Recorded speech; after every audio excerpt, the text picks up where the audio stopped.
Hey, what's up, everybody? Welcome back to my channel. My name is Tamisha, also known as Mrs. Coda. So today I'm going to be talking about the differences between concurrent and group therapy. And I'll also actually jump on the laptop and do a little documentation example for you guys as well. So if you are interested, stay tuned.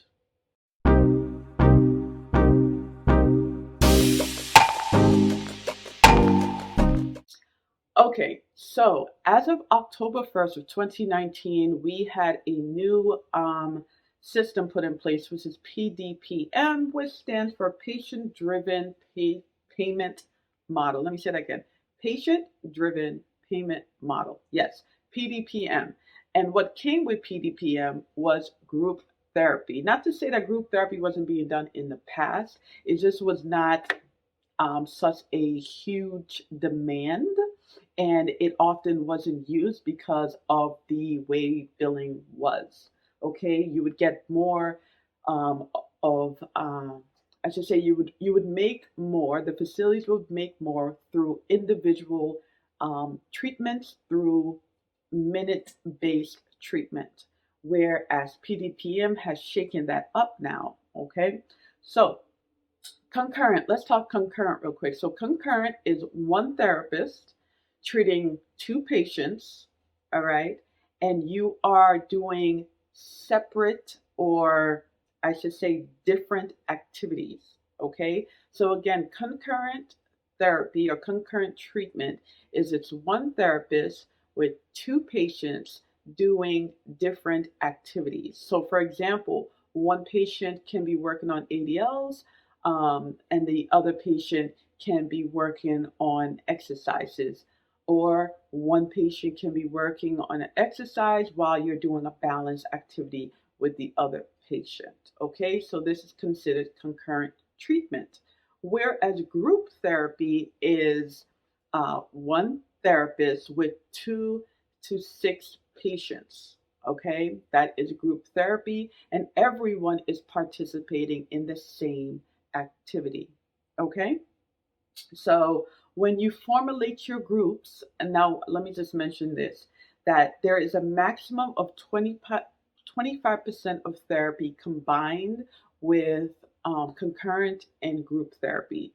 Okay, so when it comes to concurrent therapy or concurrent documentation, the whole session for the patient cannot just be concurrent. Okay, that's one thing. Whereas someone performing in a group, they can actually have just a 30-minute group and that be it for the day. Someone that's having concurrent therapy should have maybe 15 minutes concurrent or 30 minutes concurrent and then 50 minutes individual. Okay, just to give you an example, usually concurrent therapies are not the complete therapy. So you're not going to find someone with 30 minutes of concurrent and that's all they get in their therapy session. So that's the differences with the two. Now, also, when you are choosing your groups, you can have different levels when it comes to your concurrent. So you could have a lower level patient and a higher level patient with your concurrent. That is okay. You just want to be mindful to make sure that it's still goal directed. Whereas with group therapy, you really want to be mindful that your patients are on the same, I would say, complexities or have similar levels. You really don't want to have someone in your group that's a high level, cognitively all there, with someone paired up with someone who is demented, and they require a lot of redirection and a lot of your attention. Okay, so when you're creating your groups, you want to keep activity analysis in mind. This is very important. So I hope that this made it clear on the differences. So what I'm going to do, I'm going to go ahead and I'm going to hop on my laptop and we are going to do a documentation. So the first one I'm going to do is patient A and patient B from a concurrent treatment session. So we have patient A, and then we will have, let me go down a little more, patient B.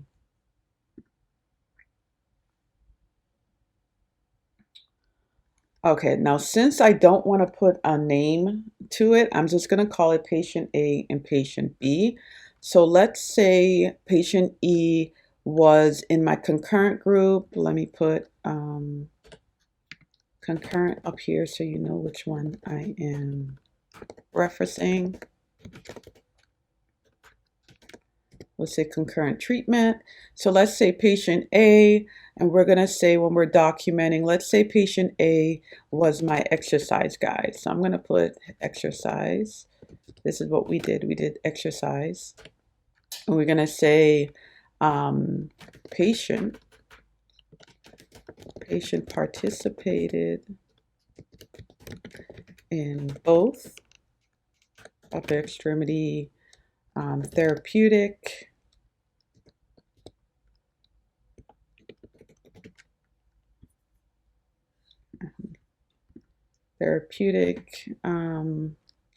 exercises. Oh my goodness. For patient participated in both upper extremity therapeutic exercises. Let's say all functional in all functional planes, completing 10 reps times 3 sets to increase, strength, coordination, and ADL performance improvement. Okay, pretty basic, pretty simple. We'll just stick with that one for now. Um, Obviously, I said functional planes. You can definitely specific and say elbow flexion, extension, whatever you want to do. But just to keep the video simple, I'm going to keep it like a basic documentation note. All right, so that can be suffice right there. So when you're doing your concurrent, you are placing in your billing that you did concurrent, but you are going to document as if it was an individual treatment. So as you see here in my note, I did not mention anything about this patient participated in a concurrent session. That is not needed. And then let's say for patient B, let's say this is my balance patient. So I'm going to say patient instructed in dynamic standing balance training to improve riding reaction, to decrease risk of falls during lower body dressing, presenting with fair minus, we could say presenting with fair minus balance. Or we can say, instead of we saying fair minus, let me just go down here. I'll keep this one for you guys. This is okay. But let's you can probably rephrase it saying, instead of presenting with fair minus, you could say requiring min assist. And that's it. Okay. So I hope that this was helpful. I hope that this was very straightforward and easy for you guys to understand. So this was our concurrent one. The next one will be our group. So the same scenario. I'm going to say, let me go up. I'm going to say patient A, and then I'm going to say patient B. Okay. So for patient A, now this is a little different now. So when you are putting in your billing for a group, again, there's going to be a portion there that, depending on what system you use, I'm familiar with Rehab Optima. You guys may be using different systems in your facility, but I know Rehab Optima is a popular one, and there's going to be a section there where you can put in your group. But with this one, what you can say is patient participated in self-care group to improve, let's see, hygiene, let's see, to improve hygiene and grooming, requiring least amount of supervision from caregiver, resulting in moderate verbal and tactile cues for task completion, coordination, and safety. Let's say that. Okay, so you can kind of see how the documentations can be a little different when it comes to concurrent and as well as group. Now, with the group, you can kind of, you have a little bit more wiggle room with your documentation, whereas your concurrent, you want to be a little bit more specific and measurable. All your documentation really should be measurable, but this kind of just gives you an example. So for patient B, I can actually repeat the same exact thing, but instead of saying moderate, let me show you guys what that can look like. You can actually write the similar thing, but because you're working on, remember, groups, so you're working on the same thing. So instead of saying this, you can say least amount of supervision from caregiver, or instead of saying caregiver, patient participates in a self-care group to improve hygiene groom, requiring I will take all of this out, requiring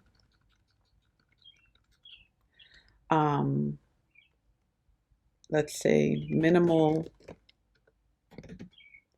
hand over hand. Sometimes I write this, or you can write out hand. You could say HOH, or you could just simply write it out. Hand over hand queuing.